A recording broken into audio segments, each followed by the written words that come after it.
Dear brothers and sisters in Jesus Christ, I am pleased to be part of the series of talks on the episode Ivanian Yatra. The organizers asked me to give a lecture on the theme Mar Ivanios in Pursuit of Virtues. The presumed learning outcome is how to practice what Mar Ivanios has taught us through his words and deeds by all of us, particularly by children and youth. Dear friends, when we think of Mar Ivanios, many attributes come to our mind. He is the founder of Bethany Ashramam and Bethany Madam, architect of Reunion Movement, new man of the East, man who stood for unity of the church, man of truth, great visionary, and so on. All these attributes tell us one important point: who he was and how he was. And it is not telling about what he did. More precisely, it speaks about his being rather than his doings. The life of Mar Ivanios was a pilgrimage to seek truth, to restore unity in the church, attain perfection in his consecrated or religious life, and to live a virtuous life. Since he is owner of many heroic virtues, he is called to be a virtuous man. Then, on the other hand, why are we not worried about his physical stature, his qualifications, his fames and reputations, his appearance and external look, his assets and possessions? And why are we not coined any attributes grounded on these temporalities? The simplest and easy answer is, although we give importance for all these things in life, we don't take them into our heart. In the loneliness of our life, we realize that life is more than what we externally see and adore. There is a saying in the academic world, that is, teachers are remembered not for anything they have taught us academically, but the kind of persons they were to us. We remember our teachers. We must have forgotten all the mathematics, equations, languages that they have taught us. But still we remember few of our teachers who influenced us and made an imprint in our lives. We are least bothered about their external appearances, but more serious about their internal qualities and dispositions. In the same way, Mar Ivanios is remembered for his qualities of life rather than spelled out activities of his life. Of course, his activities were grounded on the internal qualities. As we know, he is on the process of sainthood, since he lived a saintly life. Now the question is, what is the meaning of being a saintly man? The synonym for saintly man is virtuous man. That is, being saintly is equal to being virtuous. Since he led a virtuous life, he is going to be venerated as a saint. Our interiority, disposition, habits, intentions, virtues and character are expressed in our external behavior. It is similar to the biblical saying that good tree bears good fruit and bad tree bears bad fruit. An ethics of being focused on good person. An ethics of doing focuses on right action. Our actions are signs that express our interiority. This is very much evident in the life of Mar Ivanius. Mar Ivanius, in his exhortation and autobiographical writings, emphasized the role of virtues and the importance of persons over actions. He was convinced that human beings may attain ultimate end in virtues. To speak about virtue and virtuous is to touch upon almost everything we deem excellence in personal and public life. He categorically asserts that virtues flow from the virtuous. Virtuous life is to be preferred to virtues.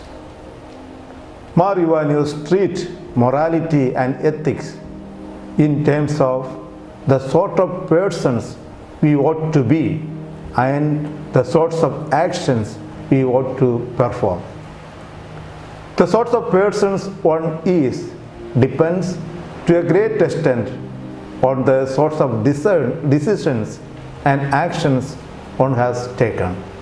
And conversely, the sorts of decisions and actions one has taken depend in part on the sort of person one is. In developing his theology of communion, he insisted on theocentric, Christocentric, pneumatocentric, and ecclesiocentric approach, wherein people respond to God's proclamation of the gospel is accomplished not only by uttering words and verses, but also through virtuous deeds and works of fraternal charity. The assent given to the virtuous and exemplary life of the Christian enables him or her to be capable of enthusing and animating those whom they encounter.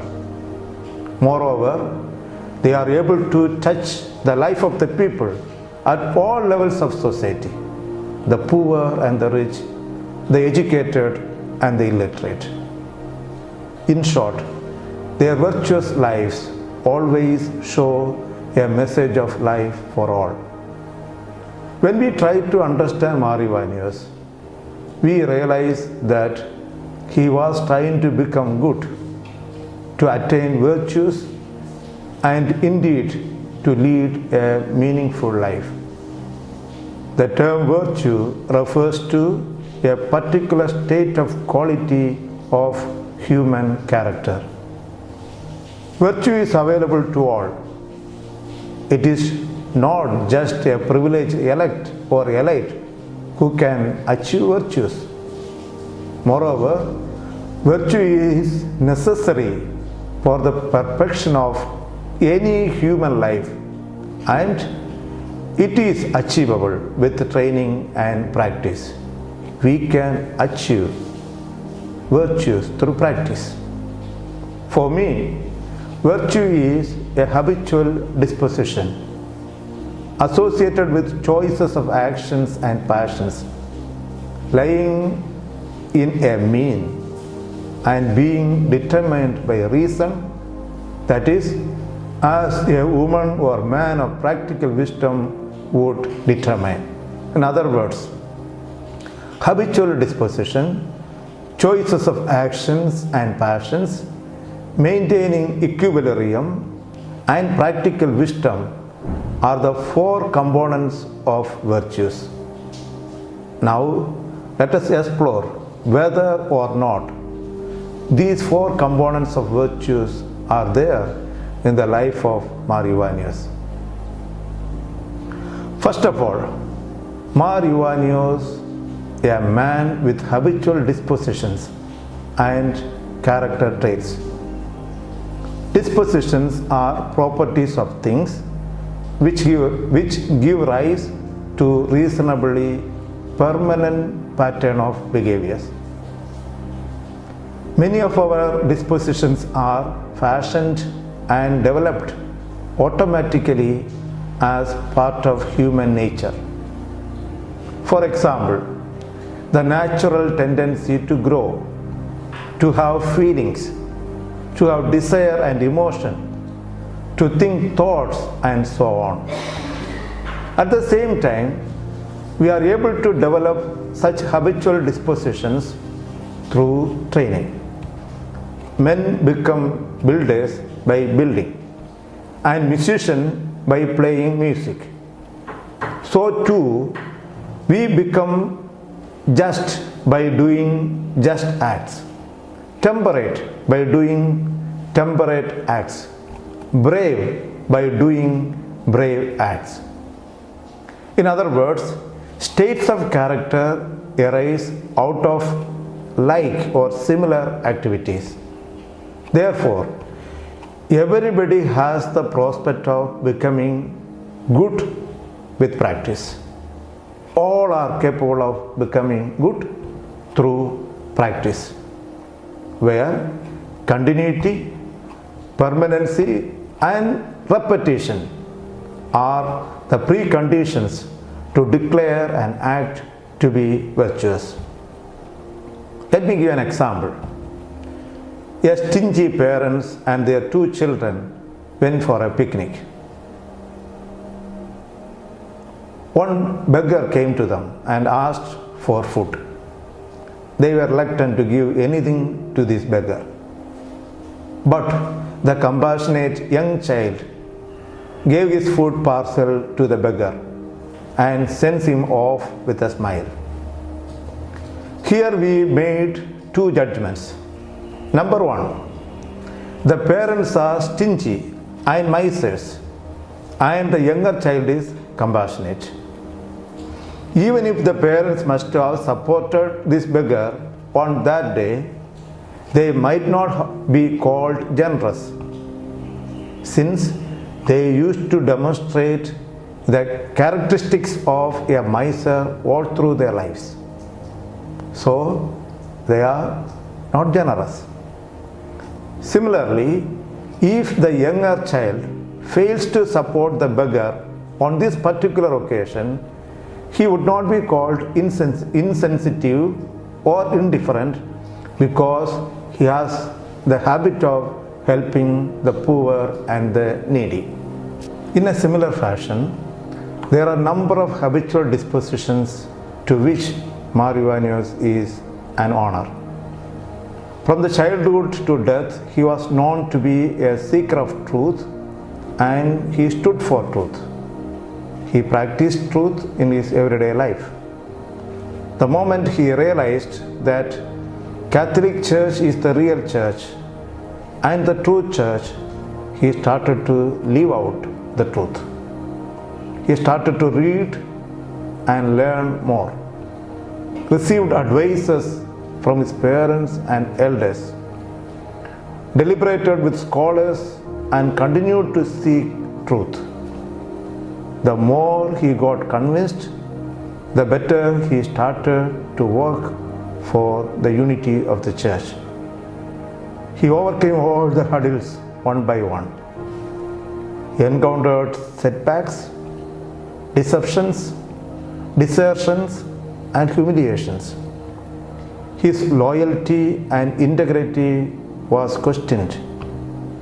He was even inflicted with demotions. Yet he stood for truth and for the unity of the church. This enduring character trait demonstrates the virtue of truthfulness. Therefore, he is a man of truth. Similarly, he is also known to be a courageous man. He was courageous to take tough decisions in his life. The departure from Mundamala relying completely on God was one of the most important decisions of Mar Ivanios after the foundation of Bethany Ashramam and Bethany Madam. He was brave, and he was brave enough to sacrifice property, positions, friends. At the same time, he is valiant enough to embrace shame, embarrassment, risk, uncertainty for the sake of the unity of the church. All through his life, we could experience that he was a man of courage. My dear youth and children, the life of Mar Ivanios teaches us that we can also acquire virtues in our day-to-day life. One can inculcate virtue through training and practice. If I am disobedient, miser, greedy, arrogant, or so on, I can consciously try and convert these vices into virtues. Our church communities and catechism classes should be the centers of excellence in character formation. Our priests and religious, elders and parents have to lead an exemplary life that has to motivate children to follow. Above all, for Mar Ivanios, Jesus was the model and the mentor. In that case, why can't we take Jesus, the embodiment of virtues, as our hero and example? Secondly, Mar Ivanios made many wise choices in life. The choices one makes determine whether her or his action is virtuous or vicious. Choice is a deliberate desire. When one chooses to do something, he or she does it after taking it or after thinking it sufficiently. No choice occurs all of a sudden. It is made through the process of deliberation. One takes into account all the available features and elements of possible action, and this enables one to compare or contrast these and so arrive at a final decision. The deliberation is technically concerned with what to do about something, not what to feel about it. Therefore, the disposition to choose at various places is an unique characteristic of a virtuous character.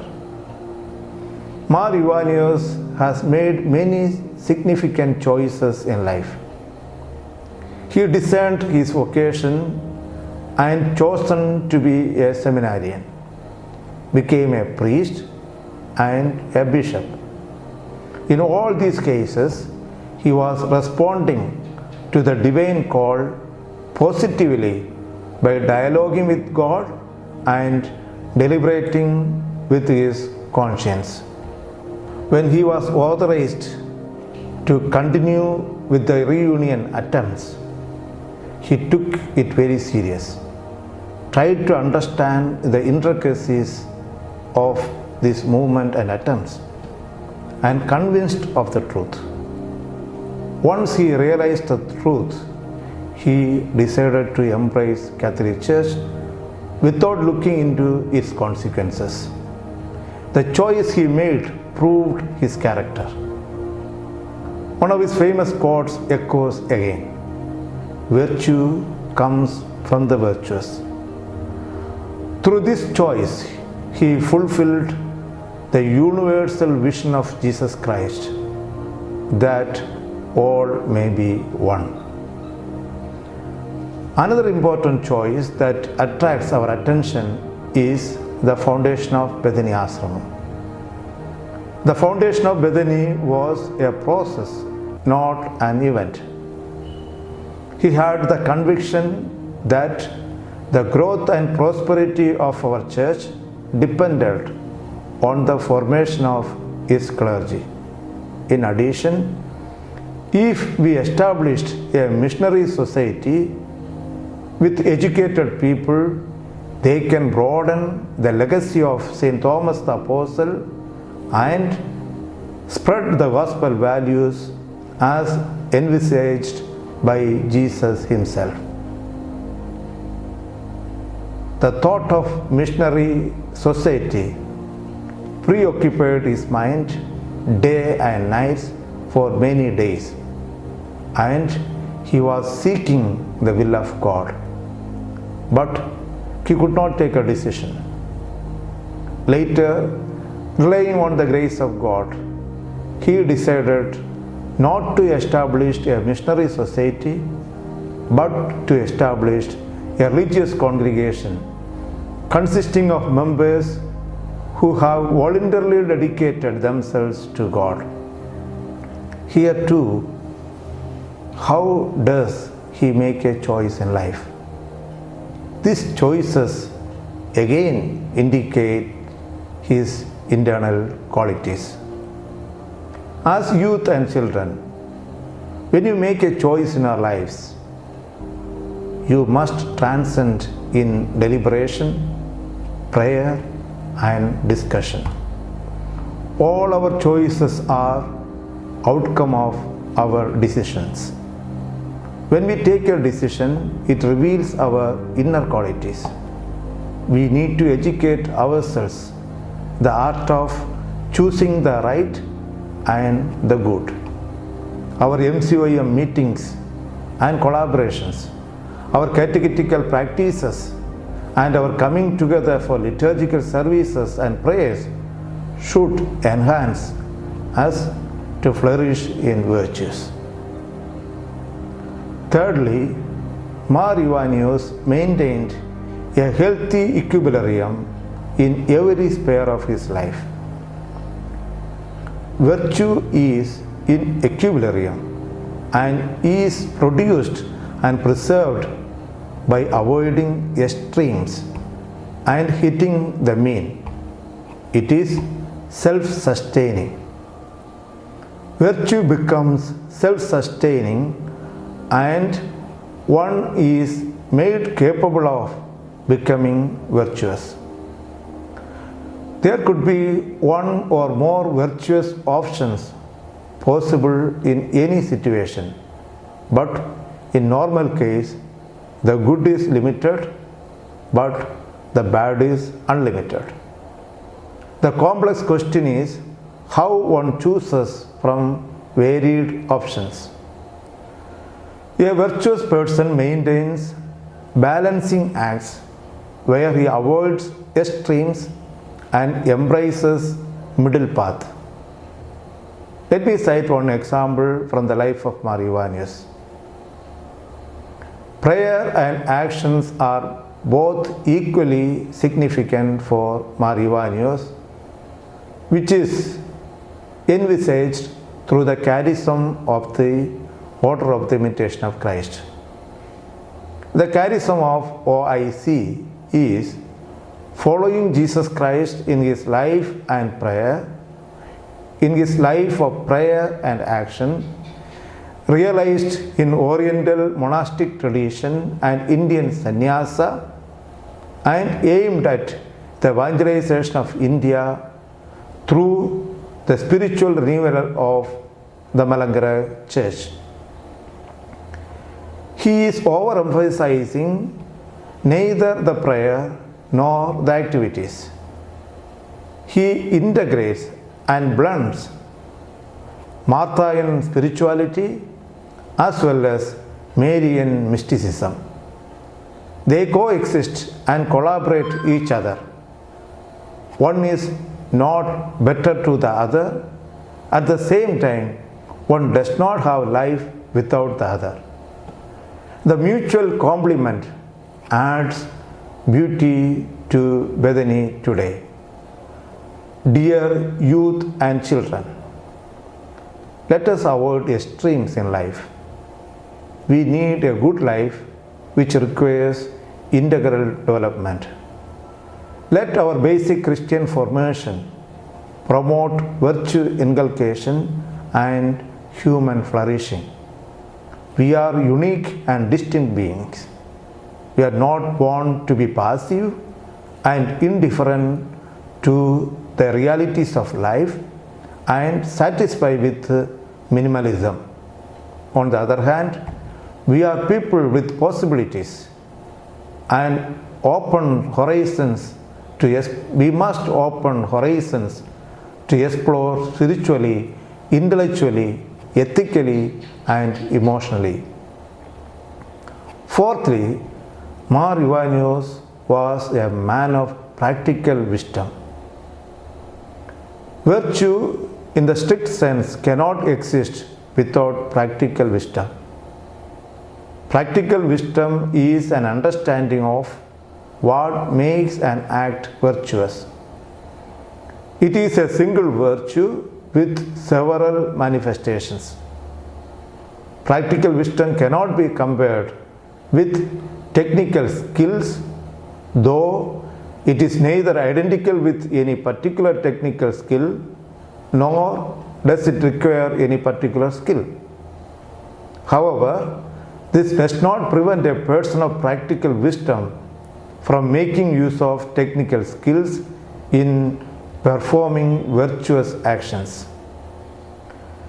Practical wisdom is a virtue by which one deliberates or reasons well in a practical way. Mar Ivanios is a man with practical wisdom. The earthly achievements at Serampore, foundation of Bethany, leaving Mundamala with empty hands, establishing hierarchiate, owning land in different places, particularly at Bethany Malay, at Nalanchara, missionary activities in Kanyaramkulam, Nedumangad and Marthandam areas are achieved through his practical wisdom, diplomatic approach and sincere commitment to the cause to which he is destined. Dear friends, knowledge and information are not enough to achieve our targets. We must grow and flourish in wisdom and prudence. The virtue of prudence will enable us to engrave our identities in wherever we are planted. Let our pilgrimage with servant of God Mar Ivanios lead us to new prospects, new avenues and new horizons. God bless us.